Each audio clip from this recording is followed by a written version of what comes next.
Hey there, entrepreneurs. My name is Sushant, and welcome to TrepTalks. This is the show where I interview successful e-commerce entrepreneurs, business executives, and thought leaders, and ask them questions about their business story, and also dive deep into some of the strategies and tactics that they have used to start and grow their businesses. And today, I'm really excited to welcome Isabel Aagaard to the show. Isabel is the co-founder and designer of Last Object. Last Object is a company dedicated to creating reusable alternatives to single-use items.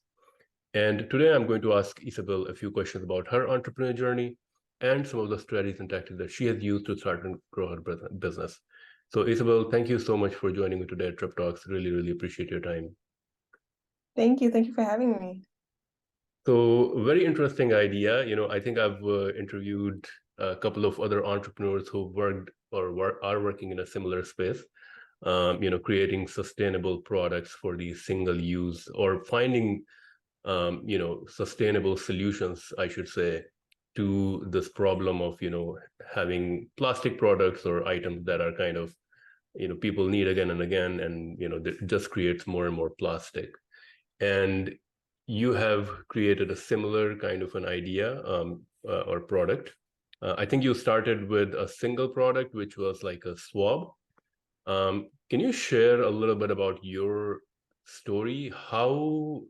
What motivated you to kind of get into the sustainability category, and how did you get the idea of creating this business?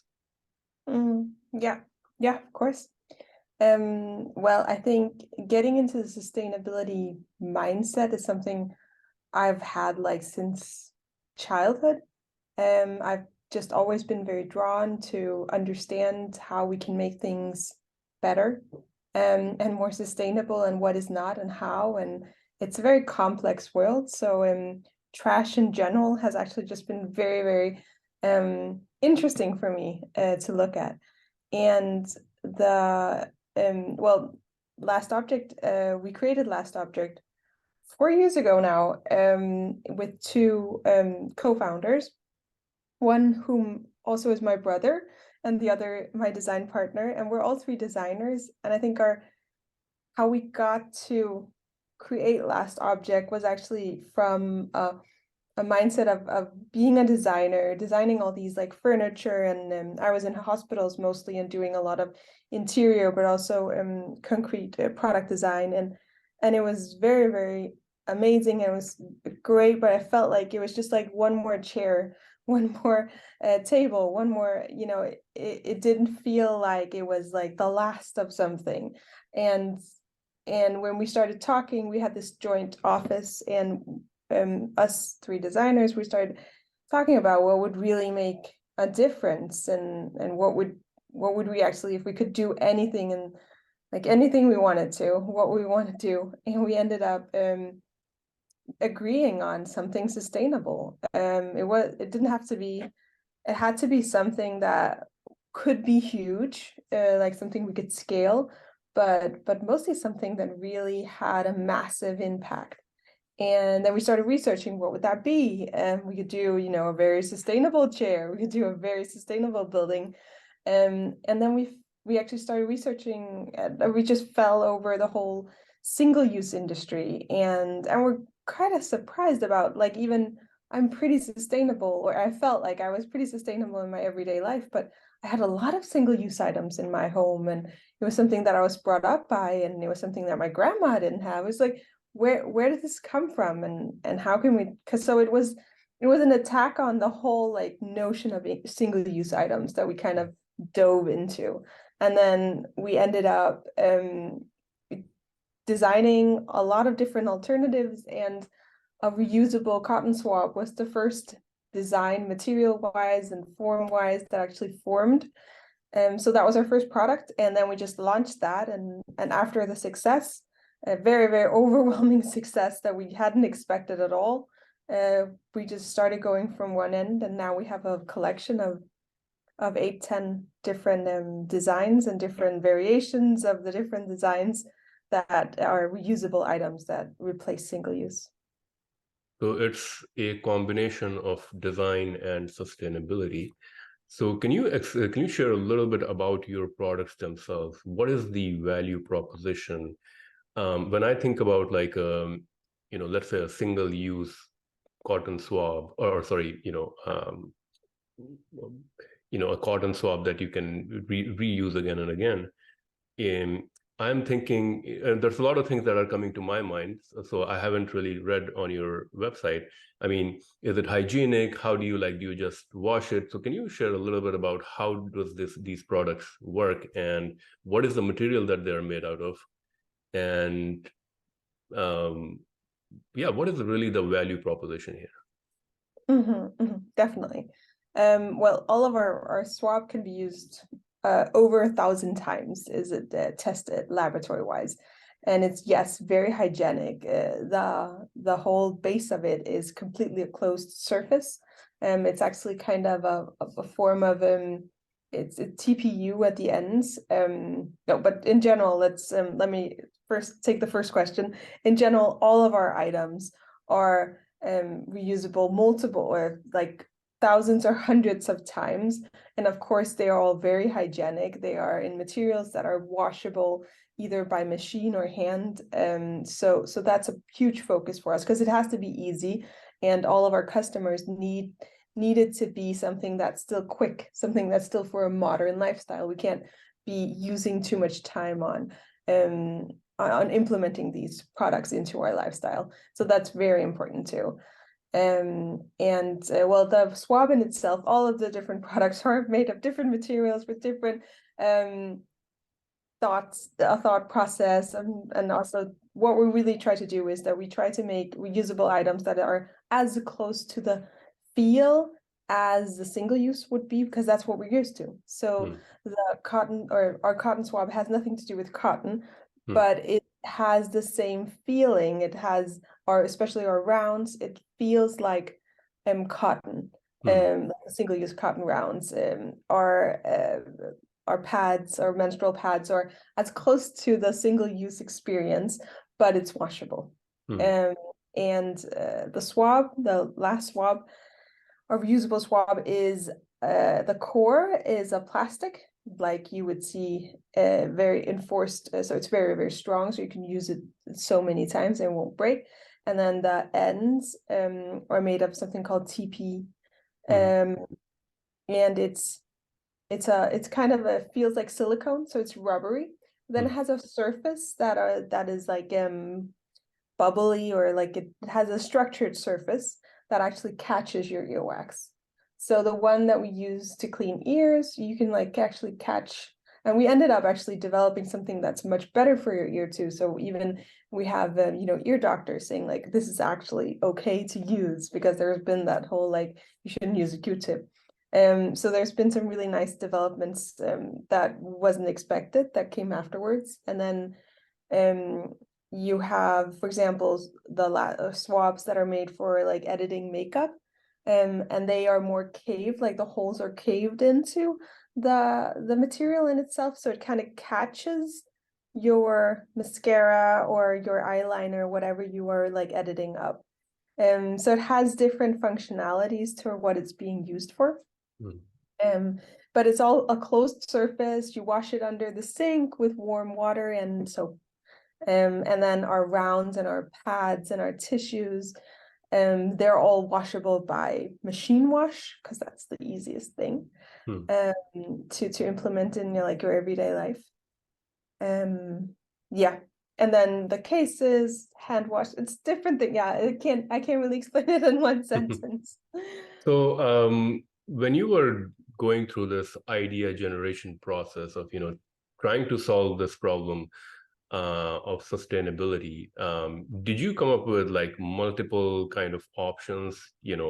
I've seen some people where the way they're solving the problem is by replacing the plastic packaging, so they're making the impact through the packaging itself. So the product is still the same, but they're changing the packaging so that people don't have to throw out the bottles every time they're buying a new product and things like that. Of course, you are creating the product itself is sustainable and reusable. So when you were doing the research, what was your thought process like? Were you thinking about a way to make the biggest impact in terms of, sustainability solution, or and how did you come up with this? I mean, I'm assuming that you kind of, found that one, to come up with one product, and then that worked, and so you started working on other products as well. But I guess my question is, from a sustainability perspective, how do you measure the impact that you're making?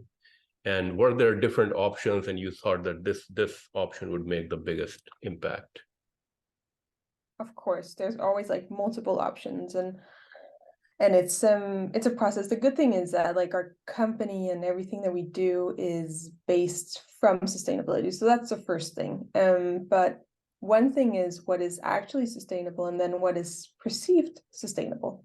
So sometimes we have to have things look more sustainable, even though maybe the most sustainable thing is to go in a different direction. So for example, we were in big discussion in the beginning if the case to the swab should be in bamboo, because that was something very in at that point, and it was something everybody was doing. It was very sustainable. But when we actually looked at how this bamboo is made and how many times you have to close the surface for it to be hygienic and all these things, it was just far from sustainable. And then we ended up going a different direction and making it in plastic that was made of corn. And this was way more sustainable. But it was perceived as sustainable. So that's something that we kind of work a lot on, like trying to explain why we are making the decisions that we are, because we always make the most sustainable solution and decision, and then afterwards we have to sometimes explain why it is the way it is. And then we also change our minds. Like 2 years ago, we found out that we could get ocean-bound plastic. So that's plastic that is taken up from the ocean and is granulated, divided in colors, and then use that. And then we had to take some colors out of collection, but then we changed that for casings, because that was actually a much it had a better impact because it didn't take as long. It was cleaning up, plus it didn't take as much energy to heat it up than like new plastic, even though it's made from corn and not oil. So they're like, you change your mind, new technologies come up, new, and also economically new resources are available to you. So so there are things like that go into the design process. So I would say my first product that I launched 4 years ago, we were still redesigning it every time we look at the forms, and we have to reorder them. We need to take a step back and kind of reevaluate. So that's been changed multiple times. To be more sustainable. We did a little edit, took a little bit of plastic out that you can't really feel, and then we made it like, so it's a constant process. That's the first thing. And from there on, I would say that the design process in itself is anchored in what decisions we take there and how we build it. Then there's the whole design aspect. So there's materials, but there's also a whole process on how should it be rounded, how should it look, how should it be perceived, and that's where we really try to be as close to the single-use product as possible, so that it also makes sense how you should use it. Like, I don't want to make something that I need to have a huge manual on. Like, you pick it up here, you hold it like this, you turn it around like that. It has to make sense when you have them. But that's just a good designing. Did you, given that you were kind of new to this whole sustainable idea, did you kind of consult different experts while you were going through the prototyping process? Or was it really just, reading doing your own research into what different materials are available, what is more sustainable than others, and so forth, and really coming up with an innovative solution? Can you share a little bit around, the prototyping and testing out different ideas and iterating and things like that? Yeah, yes. And there's kind of two answers to that question, because first of all, when we started out, it was very much bootstrapping. It was just us three, economically also like trying to develop this. As our company has grown, our team has grown, and now we have the resources to also talk to a fabric specialist. We have resources to actually, we have an amazing team now that actually really can go in and go into depth with different areas. And that's also why we're jumping into new territories and new product launches, that we now can actually get specialists around really helping us develop it. Because for example, I don't know so much about a detergent, but now I know a lot. And that's not because I've just been reading books. It's also all the amazing people that have been helping us in the process of us developing our laundry detergent sheets. And in that process, we also have had the opportunity when we got funding 2 years in, and we put a lot of money on making LCAs, life cycle assessments, which is a third party going in, taking our products, having all the data around how it's made, what it's made of, where it's shipped, the end customer, how much, like, what is the footprint actually on this product compared to everything else. And that was actually really cool, because we had made some assumptions and we got different directions, but now we can use that these assessments in our new launches. We didn't change anything. We're really surprised actually of how much better our products were, more than we actually had in mind. So we started also, we could use this in marketing, we could use this in actually explaining each element and why we made this decision of ecological cotton or ocean-bound plastic and all these things. So that was really, really cool. So as you said, you got a great reception from the market as well. So, it's one thing to create a good product, create an idea, but then from a business perspective, of course, you need the customer and the market. And it seems like you had a really great reception from the market as well. Can you talk a little bit about that? I believe you started out with crowdfunding, and that was kind of your validation process. Can you talk a little bit about that? And what did you learn in that process about the customer? Yeah. We're huge startuppers. So this is not our first idea, but it's definitely the best one until now. So we've done different Kickstarters, and that's also why we wanted to kickstart this, because we've done a reusable Q-tip to clean your ears. It was like, it's something that nobody else has done ever, and we didn't know if the people were going to think it was like disgusting or amazing. So it was a really good way of us not like putting too much money into it. So we kickstarted it. So 3 months into the process, before we had a working prototype and everything, it was completely bootstrapped. We kickstarted it, and the response was crazy. We, of course, like when we did like Facebook, at that point Facebook was really hot, and we would do like a post on Facebook, and half of the comments were going to be like, oh my god, this is absolutely disgusting, what are you doing? And the other half would be like, oh my god, I want one. So we kind of like, it was more icky 4 years ago than it actually is now. I think now the world is also changing, and we're seeing with the weather everywhere, it's just the summer, that everything is gone to shits. So we really need to do something. And at that point, it wasn't as much of a focus for like the entire world as I see it now. So it was a really it was like half hate, half love kind of situation when we launched. And then but we did a really good Kickstarter, and we funded, we then produced, we actually made everything was photoshopped, but we actually made it and then produced it and sent it to everybody. And that was like the 20,000 first customers that we had that backed us there.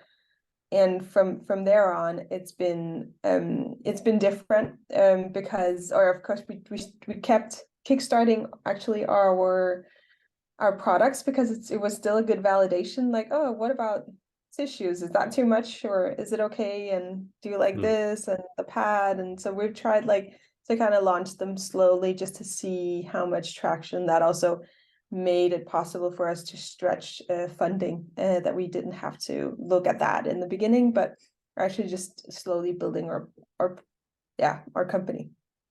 That's awesome. Do you think Kickstarter is still the way for new startups to kind of test their idea, or has it become way crowded now? It's very difficult. Like every single campaign I did from that, like when we did last round, every other product has not gone as well as the first one. And I can see on our web shop that the other products go better. Some of them go better than our first product. So it's not a market validation thing. I think there are two things I would think about when looking into Kickstarter. I think it's still valuable, like extremely valuable, because you can get out and like showcase everything within, a few months. I would personally, I look very much on where the product is going. Kickstarter is very male dominated, and it's great for gadgets. It's great for something that's kind of funny and a gift wise, and if it's, not too inexpensive, not too expensive. It's like if the price makes sense and your customer group makes sense, then I would definitely do it. But a lot of my female oriented products are doing really well in the company, but haven't done that well on Kickstarter. Does that make sense? Yeah, definitely makes sense. Yeah, for sure. I mean, it's interesting that that almost tells me that, are men mostly the ones that are, more interested in trying out new products or kind of supporting these new innovative or interesting ideas, or maybe women, look in other places, or maybe different mediums or means. I don't know, but No. definitely very, very interesting insight for sure. Yeah, definitely. And I think our demographic is, 85% women buy our products, and we've been really successful on Kickstarter. So it's not like 1-to-1. I think it's just, I probably wouldn't buy an innovative diaper on Kickstarter, but I would buy a really innovative blender. So it's about what it is, Okay. and what it and if you can hit something that's, not so female oriented. I don't think you're good with like only male oriented. I think you just need to like catch a lot of them. Okay, very interesting. Yeah. Can you talk a little bit about your manufacturing? So, you have a great idea, you got the market validation, but, the business still has to work, from everything from, manufacturing and the cost structure and the price point and things like that. Can you talk a little bit? I mean, I want to ask you about the pricing, but can you talk first a little bit about your manufacturing? How did you go from having this idea to finding the right manufacturers to getting it manufactured, and has your processes have they changed over time? Well, we were pretty savvy when we started in getting things manufactured with the companies that we had, like each of us held beforehand.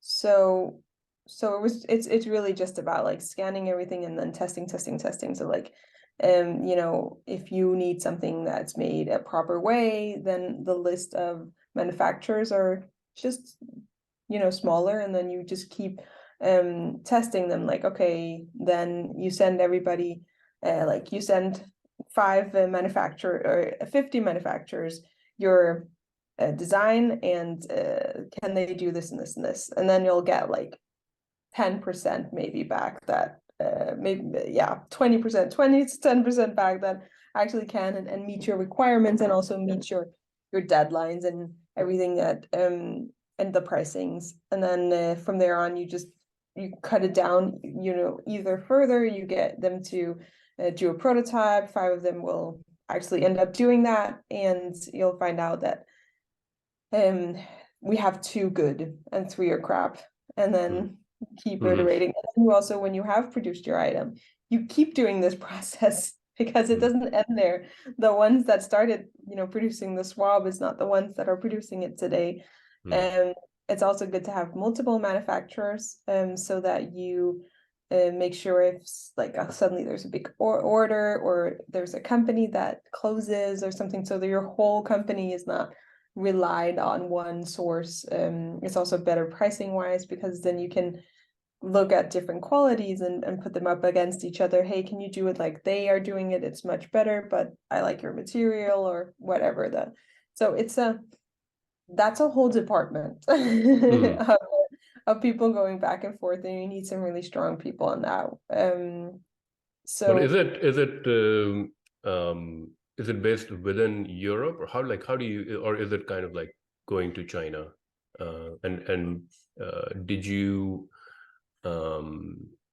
Did you have to go visit your manufacturers and factories and things like that to, to talk to them in person and things like that? We have had manufacturers in all over the world, in the US, in Germany, in Denmark, in China, in Vietnam, Cambodia, like name it. We still do have them very different, like different places, because it's really not, it's about what typically there are different cultures that are just much better at different things. So for example, the swab is being made so beautifully now in Germany, and that's because they just have a history of machine work, and they have a history of making things very precise, and the molds are absolutely beautiful. They work with us too in innovating, and so that has just, we took it to Denmark. That did not go well. We don't have that history. We don't have that that focus, and I think you can do a lot of different things. It's a lot about what the product is, how complex it is, where you are at in the process. Most of the things that we do, we maybe start out in China just to get prototypes, but maybe we end up not even producing it there. But they are very fast and very good at actually getting something to you affordable too. That makes sense. Yeah, for sure. Well, I guess the follow-up to that would be, how do you find these manufacturers? Like, do you go on LinkedIn and do search, or you do Google search? Or, I mean, I'm assuming for Chinese manufacturers, there's Alibaba, or is it like through personal connections that you come to know about manufacturers? What is the best way that you found? So, something like in Germany, a manufacturer, how would you know that this manufacturer creates a swab? And then, there's of course the pricing aspect of it. I guess the more high performance, high precision manufacturer, I'm assuming the cost structure for them to create the swab would be much more expensive than, something that's not as precise or made in China or something like that. So can you expand a little bit on that? Again, it's different things, different. I remember when we were sourcing a lot of textiles, that was a completely different process, different factories.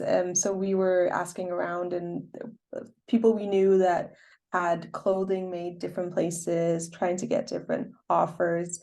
It's also going to, you can also go through Alibaba, and you can just like scrape, okay, everybody who's, if you're doing a bag, and then things that look like something you would do, and then you can also get pricing inside of that. There's typically middlemen that make the process a bit easier in the beginning. So you can use some bigger manufacturers that actually cover a lot of different things, and then they end up and then you end up just producing your things through them, and they'll gather all the things. So they'll get that made from there and there and there and there and there, and then they package it there, and they get a packaging made a completely different place. So that's of course when you get bigger, you will end up doing that yourself. So you'll get everything made, like the case is made there, the swab is made there, the packaging is there, and then you'll assemble it somewhere else because it makes a more lean setup. at some point, but in the beginning, you also have to figure out like how difficult you want it to be.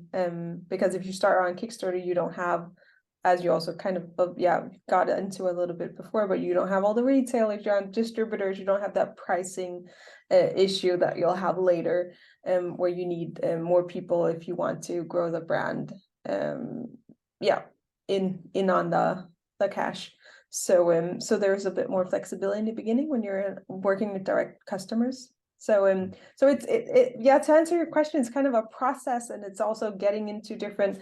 It's also just scraping a list. That's also pretty easy, and you can also get somebody on Upwork to go through and like find me all the manufacturers that can make this. And there are so many different ways you can go. We've tried everything. And I can't even like point on something. We have some good partners now that we keep using. So you just build that up, but you build it up through years of experience. I had some friends doing something in the silicone department, and that was also easier for me just to be like, here, because I actually just did the whole research and took me 3 years, and here's the best one for us at least. So that's what I was.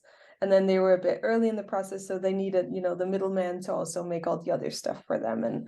And I so It's a it's lot hard to of learning process, I guess. yeah. Can we talk a little bit about pricing? So, given that, of course, this is a reusable item, beautiful design, all this back end stuff that goes into manufacturing it.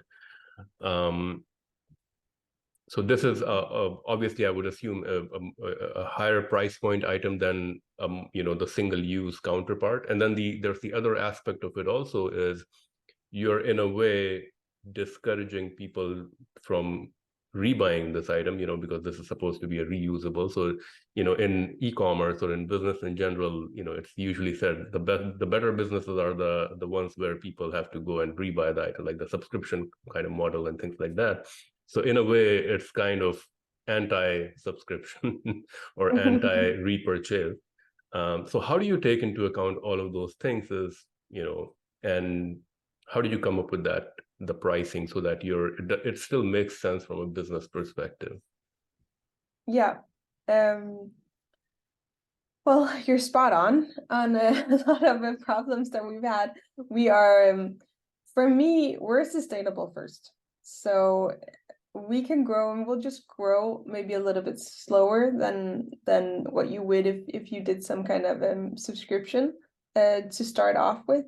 For us, it's really about, we were also really lucky that we were 3 designers, so we could just keep adding new designs to the collection. And the good thing is people come back and get, because they love the swab, and like, oh, I'll try the tissues, no, I'll try the pad. And so it kind of grows in that sense. But yes, return customers are a bit hard. We're very low price point compared to the market, so that means a lot of our products are within very few uses already cheaper than single-use alternatives, which has been really, really awesome. The swab is hard because that's so cheap, but rounds have been economically better for customers to buy into.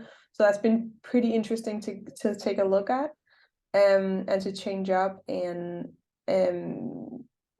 so we're really lucky that we could like lower our price point on a lot of products because we had so much knowledge about production and about how we could get this to market. So that was a big win for us in that sense. It's not been a big win to create reusables in general. That is hard to kind of to build on. We've been really fortunate to just have all the different products, but also have these amazing people that also gift a lot to each other, and that our customers typically have multiple products of ours and not just one. So that's our kind of return customers, but that also is expected that we keep designing. You have to keep turning out new products. Yes. Are there competitors? I mean, I don't know if competitor is the right word, but are there other businesses, other companies that are kind of trying to solve the same problem in similar way with the reusable idea that Have you come across other businesses, or are you still kind of the unique one in this space? I would say like creating reusable alternatives to single-use products, we're still the only ones in that space.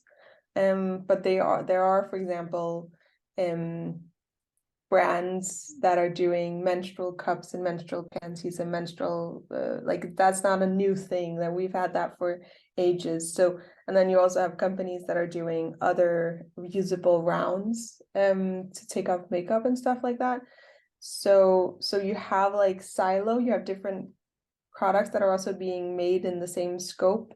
The swab, we were really the first ones. So there are, but it's not one company. We have one company which is like kind of a single-use industry. That's the only like where you have one company that that sells a lot of the same products. But the others, it's more like unique. It's more menstrual care, or it's beauty, or it's wipes for babies, or it's very siloed. From a market adoption perspective, I know you talked a little bit about, how you had kind of this love-hate thing when you kind of launched. Is your business now completely, global? Like, where is the biggest market for you? And what is kind of the obstacle? Because of course, the idea of this product is really great, and it's solving a problem, and it's beautiful design and everything. But I'm assuming that there is still like the general consumer, the regular person, what is the challenge to getting it like mass adopted in the world? Is it really around education? Is it around pricing? What is where is your biggest market, and what's kind of the biggest challenge to adoption? Well, and this is, I think there's a lot of opinions on this. So this is just my opinion. But in my opinion, I think that our biggest chance of becoming huge is if we stand right next to single-use items. And where do you buy them? You buy them in the supermarket. So if we can get to some point, stand on every single aisle in your local supermarket, next to tissues, next to rounds, next to swabs, then I think we can hit the masses more. And it shouldn't be like its own aisle, like, oh, here's sustainable things. It should be in the aisles where you would pick that up, because then you're like, hey, okay, wait, there's a reusable alternative. You can clean your ears with, that's weird, let me take a look at that. And then you will get into that space without, because right now we are hitting the sustainable market really well. Everybody who wants to make a difference, who's doing a difference, who's changing up habits, who's really looking at themselves and their lifestyle, and that's absolutely amazing. And this is the place to be. But I believe that if we should hit the masses and really make sure that we make an enormous decision where we can actually see that single-use swabs and tissues and cotton rounds are being sold less, is if we get into these mass chains. Maybe what's needed, I mean, I'm assuming that these mass chains would be a little bit hesitant putting these items next to their regular items, because in a way they're saying, hey, let me reduce my my revenue year over year coming up. Maybe what's needed is like a retail chain, or retailers who are purely sustainability focused, and all the products that they're kind of collecting there are these sustainability items, or they have all this collection of sustainability products that people can easily access. And I would assume that initially it is going to be a bit of a niche market. Not everybody is going to be into the sustainability idea. Of course, I think it's going to probably take time for people to adopt it, but I think there may be an opportunity for like sustainability focused kind of retailers or retail chains. Any thoughts on that? Yeah, but it's kind of it's kind of the opposite of what I'm explaining. I think that we should get into where people are and not create.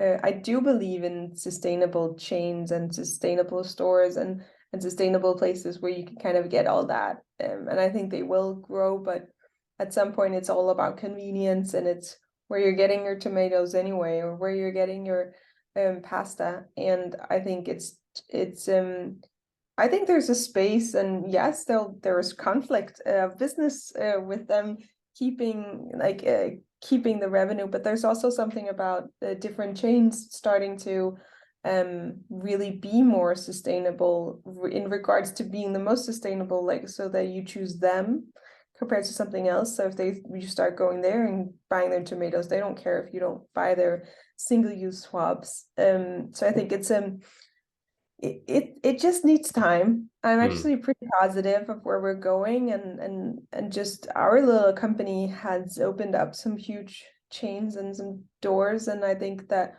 we're seeing a lot of success there.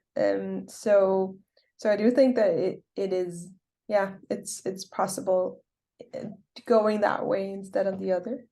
Okay, sure. Can you talk a little bit about your marketing and how you're kind of acquiring new customers and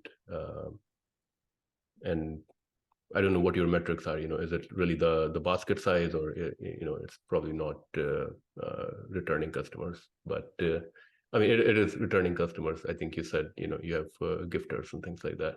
But yeah, can you talk a little bit about your marketing in general? Yeah. Well, in general, we've done a lot of different things again. We have a lot of success in different products and showcasing them to niche markets. That's been really our biggest success. But now we're hitting with some other products, and we're doing mostly like in Facebook, Instagram. Yeah, like short snippets where we have real people talking about real problems. So it's not so commercialist. It's not. It's very like it hits people because it's normal people with normal problems and normal thoughts about different things. And I think that's that's been really successful for us.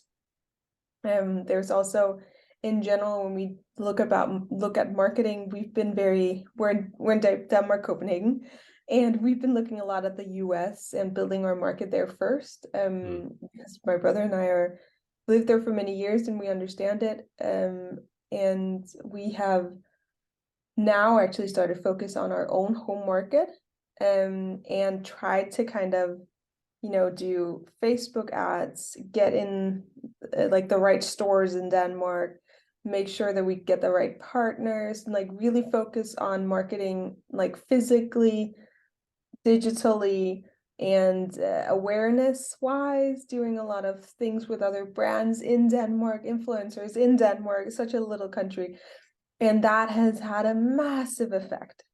So I think what we're looking at now is actually looking at countries and looking at translating our website, like small things like that. And then also looking at doing hits, but making them a bit more massive, and looking at the PR aspects, looking at the marketing aspect, digitally, physically, stores, partners, like the whole thing. Because you kind of feel it yourself. Like I don't see an Instagram commercial and then just shop that. I typically hear about it. Somebody sends me something. Now I'm in the loop. Maybe I sign up to a newsletter. Maybe I see it in the store next to me. Like if I get hit from a lot of angles, then I am more likely to have understood that product. And because our product is not so easy to understand always, we need that like multiple effect kind of situation. For sure. In every entrepreneur's journey, there's always mistakes made, lessons learned, failures. I mean, you've been doing this for 4 years, and it seems like, I mean, you've pretty much built everything from scratch. What has been like your top failure or lesson learned that you think that you could have done without? And what can other entrepreneurs learn from it? I think that the biggest lesson I've learned is make mistakes, make a lot of them. And if you make them fast, I think that's good because you keep editing in, not being too hard on yourself when you make a wrong decision, when you don't choose the plastic type and then 2 years after you change that up and you use another plastic type. I don't think that was a mistake. That was a development.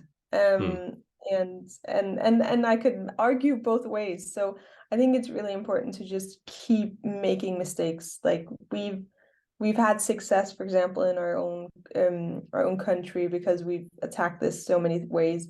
It wasn't a mistake that we looked at the US to begin with. And I think that we've had a lot of success there, but in a different way, more like shopping chain way. And so in that way, I think that anybody who's building a business, like I think the biggest, like the best advice would be keep making mistakes, and it doesn't stop. It's not like we're perfect now. Keep making mistakes, keep editing, keep looking at it and being like, okay, maybe I know we launched this and I know we have 1,000 on stock of this, but the next time we buy this product in, we change the font or we change the color or we change it up. Like even with packaging, I'll see edits and I'll be like, why didn't I check up on this? I didn't see the prototypes and all this. And it's like, yeah, okay, but we'll get these 1,000 out in the market. That's not a problem. And then we'll change it up from there. Yeah, I mean, it's definitely a constant optimization, and the moment you stop doing that, I guess, then you stop evolving. So for sure. Now I'm going to move on to our rapid fire segment. In this segment, I'm going to ask you a few quick questions, and you have to answer them maybe in a couple of words or a sentence or so. Yeah. So the first one is one book recommendation for entrepreneurs and why? A 5-hour work week. Not that your work week will be 5 hours, but it's actually really amazing to get into understanding how you can be more efficient and how you can look at your daily life so that it makes more sense. Your work life will be 100% 24/7 as soon as you start your own business, which is amazing. But it's good to have those tools. Yeah. So this is 5-hour work week. Wasn't there another one called 4-hour work week also? I mean 4-hour work week. Okay. That's exactly how it goes. It's never going to be 4. I thought maybe somebody wrote kind of like competitor idea. An innovative product or idea in the current e-commerce, retail, or tech landscape that you feel excited about? Okay, say that again. Sorry. Another innovative product or idea that you feel excited about? Okay. Well, actually, 2 of my friends just invented a bottle, like a bottle for babies that is like the breast, like actually is as like same sack feeling for the baby. And I'm so excited about this innovation. It's taken them years to develop, and it's an absolutely amazing product. And as a mother, I just know how difficult that whole process is. So, yeah, I'm very excited about that. Do you have the name of the company by any chance, or? Care. Okay. A business or productivity tool or software that you would recommend, or a productivity tip? Figma. For anybody working in creativity, like creative wise, like I don't use Photoshop, InDesign, almost I don't use those programs anymore, and I was living in them for 10 years. So I think that's an absolutely amazing tool. A startup or business that you think is currently doing great things besides the one that you already mentioned? I actually saw some. I just want to, I have of course have like a list of sustainable companies that I absolutely love, but I saw something yesterday that I actually thought was really fun and exciting. It's a raincoat It's a Portuguese little company, locally produced, where you send in broken umbrellas and they make raincoats out of it. And I think it's so cute and cool. And you can only make it if you make it locally, but it's yeah, very cool. Wow. So you send them broken umbrella and they will take out the fabric and create raincoats. Wow, very, Yeah. very interesting idea. And then they sell the raincoats, and I think also bags and hats and stuff. Yeah. Wow. A peer entrepreneur or business person whom you look up to or someone who inspires you. And this is going to be so corny, but my mother. Okay. Is she also an entrepreneur, or she's Yeah, just she is. okay? Yeah. She's a huge businesswoman, and she's always been. And yeah, I'm very proud of her, and I'm excited to have had her as a role model. Okay. Is she still in business? She's still running She's businesses? still working. Yeah, even though she has like 7 grandkids, she's still working. Okay. Wow. Final question. I know you already gave your best business advice to, fail often. Any other best business advice that you received or you would give to other entrepreneurs? I think have fun would probably be the second one, because yeah, of course it's really, really good to fail, but it's also a long journey. Sometimes you're like, I can make a business in 4 or 5 years and then just like sell it off, and some can. That's also a process, but then it's really boring afterwards. So like having the process, or really loving the process of creating the company, yeah, that's a really good experience. Awesome. Well, Isabel, those were all the questions that I had. Thank you so much for sharing your story, for kind of bringing sustainability to the world a little bit more, and yeah, for sharing your business advice. Thank you so much again for your time. And if anybody wants to purchase any of these products, what's the best way they can do that? Lastobject.com. Awesome. Well, thank you, Isabel, again. Really appreciate it and wish you all the very best. Thank you. Likewise.